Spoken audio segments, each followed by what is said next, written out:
আসসালামু আলাইকুম।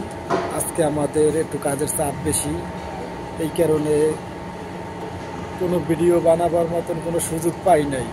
তো দেখেন, অবশ্যই কাজ করতে করতে একজনে শুয়ে গেছে। এই যে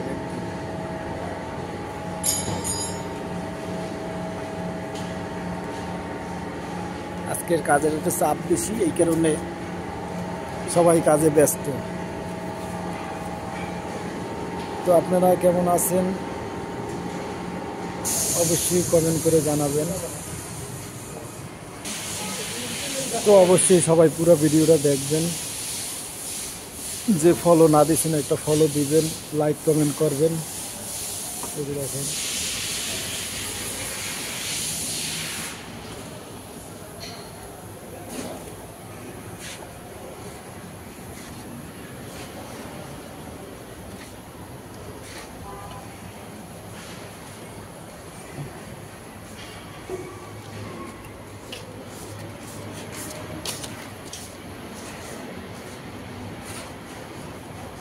তো আল্লাহ হাফেজ, সবাই ভালো থাকবেন।